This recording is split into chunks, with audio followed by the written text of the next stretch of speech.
Andrew Norris est le nouveau professeur de musique d'une école en difficulté. Des problèmes si graves que Terry Corgan, le professeur de biologie, emporte une arme avec ses documents. À l'entrée de l'école, il y a un détecteur de métaux et le biologiste demande à Norris s'il connaît la boxe ou le jiu-jitsu, car cela ne ferait certainement pas de mal ici. Sous les yeux même de Norris, un élève cache un rasoir dangereux au gardien de sécurité. Le proviseur poursuit son récit. Quand personne ne les voit, les élèves volent, vandalisent les locaux et pillent.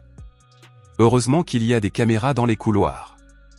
On confie à Norris la tâche de patrouiller dans les couloirs et les toilettes pendant son temps libre. La salle de classe est en plein chaos. Un groupe de voyous dérange les autres élèves. Dennis s'approche du professeur et dit qu'ils ne font pas partie de cette classe et qu'ils n'ont rien à faire ici, mais le groupe refuse de partir. Il perturbe l'appel, mais Peter, le chef du groupe, décide rapidement qu'il est temps de mettre fin à cette agitation et ordonne à tout le monde de partir. Peter est le seul du groupe à être officiellement inscrit dans la classe, mais il n'a aucune intention d'apprendre. Finalement, Norris rencontre les élèves. Alors que le gang est impliqué dans des affaires louches et gagne 4000 $ par semaine, il escroque désormais les élèves avec de petites astuces. Felan attrape un garçon à la gorge tandis que le pharmacien lui vide le portefeuille. Puis le gang poursuit un dealer local, l'attrape et le traîne dans les toilettes. Peter rappelle à Leroy qu'ils sont les seuls à pouvoir vendre de la drogue dans cette école. Après avoir tabassé le concurrent, les voyous lui prennent à la fois sa marchandise et son argent. Dans la salle des professeurs, le biologiste plaisante avec ses collègues tandis que Norris demande ce qui est arrivé à son prédécesseur. Il s'avère qu'il est mort dans un accident, en tombant dans les escaliers, et qu'il ne reviendra plus.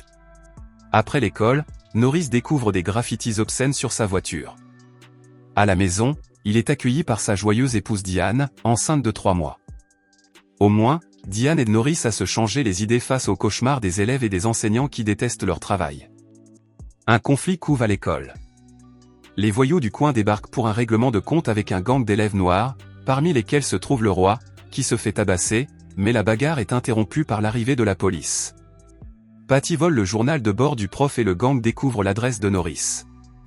Ils se rendent chez lui et lui aspergent le visage de sang. Puis ils vont à un concert punk.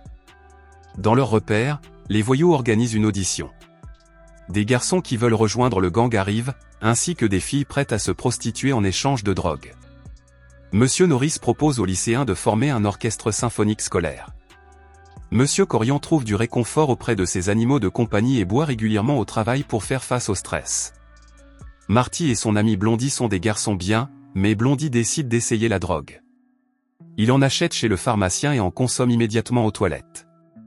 Felan et Patty montent la garde, ne laissant personne entrer aux toilettes, mais Monsieur Norris fait irruption et demande à tout le monde de vider ses poches, sinon il appellera la police. Le pharmacien a réussi à tout jeter dans les toilettes, mais un sachet est resté coincé. Norris emmène les élèves chez le proviseur. Peter nie que le sachet leur appartienne, affirmant qu'il pourrait être là depuis des heures. Norris ne peut rien répondre à cette affirmation, car le trafic de drogue est une accusation trop grave sans preuves évidentes et les délinquants doivent être relâchés. Pendant ce temps, Blondie, sous l'effet de la drogue, décide de grimper au mât. Une foule d'élèves se rassemble autour de lui. Le garçon attrape le drapeau, mais perd l'équilibre et tombe, mourant sur le coup.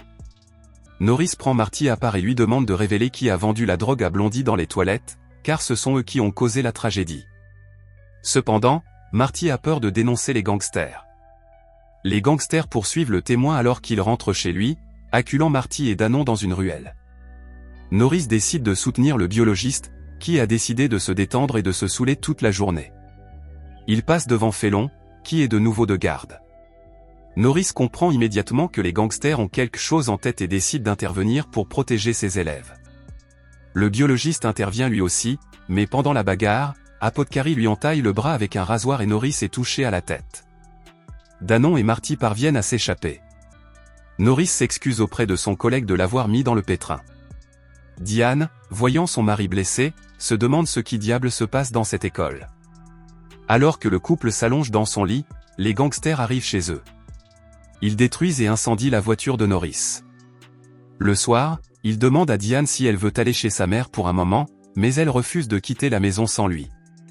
Malgré le témoignage de Norris, l'agent soutient que cela ne suffit pas pour arrêter Peter et sa bande, d'autant plus qu'ils sont tous mineurs.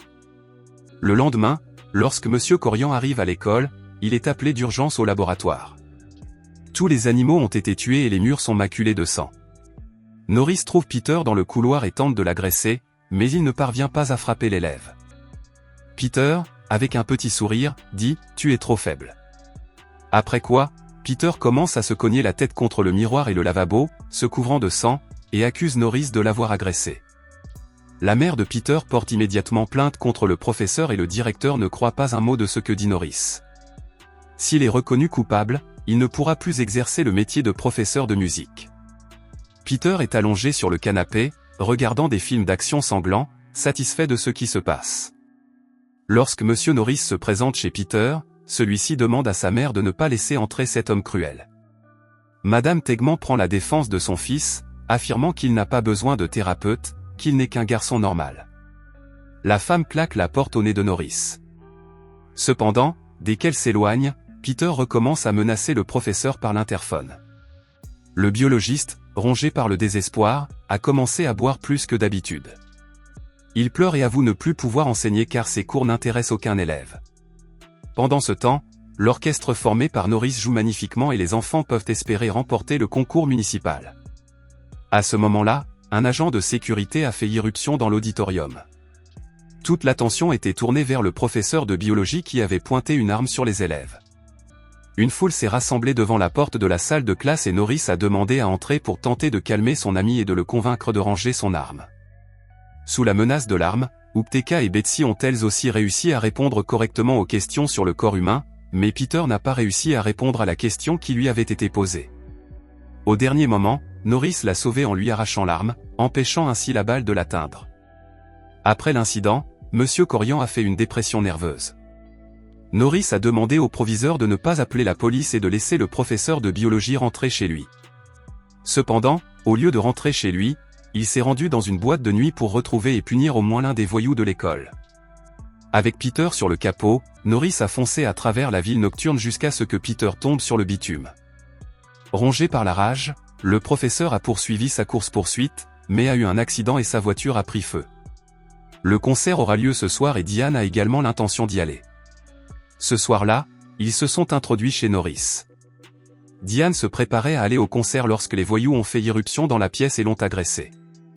Betsy a réussi à prendre une photo avec le Polaroid. À ce moment-là, Norris cherchait sa femme parmi le public du concert, totalement inconscient du calvaire qu'elle était en train de subir. Les voyous du gang l'ont emmenée avec eux. Avant le début du concert, Patty s'est faufilée dans l'auditorium et a remis à Norris la photo de sa femme. Sous le choc, l'homme s'est immédiatement lancé à la poursuite du criminel. Patty court dans les couloirs, attirant clairement Norris dans un piège. Le professeur la suit, mais il est soudainement agressé et roué de coups, laissé conscient pour être encore maltraité. Norris erre dans les couloirs sombres et vides de l'école et finit par retrouver Diane et Peter au 2e étage du gymnase. Cependant, la femme est emmenée à nouveau et Norris lui-même est agressé par Ateka et Fallon. Ne voulant plus suivre Patty, Norris décide d'agir de manière plus décisive. Dans la salle de menuiserie, Norris, armé d'une paille, attaque Fallon. Il rate sa cible, mais pendant la lutte, il se retrouve dangereusement près d'une scie circulaire. Par la suite, Norris prépare un piège en répandant de l'essence dans l'atelier et en allumant le poste à souder. Apothecary, inconscient du danger, commence à dire du mal de la femme du professeur et finit par se retrouver dans une flaque d'essence où il est immédiatement carbonisé par le poste à souder. Pendant ce temps, Norris rencontre un énorme sanglier qui tente de l'attaquer. Au début, il parvient à le repousser, mais finit par lui fracasser le crâne avec un tuyau en fer. Patty, en tentant de renverser Norris avec sa voiture, percute accidentellement le sanglier et s'écrase contre un mur, détruisant la voiture et se tuant.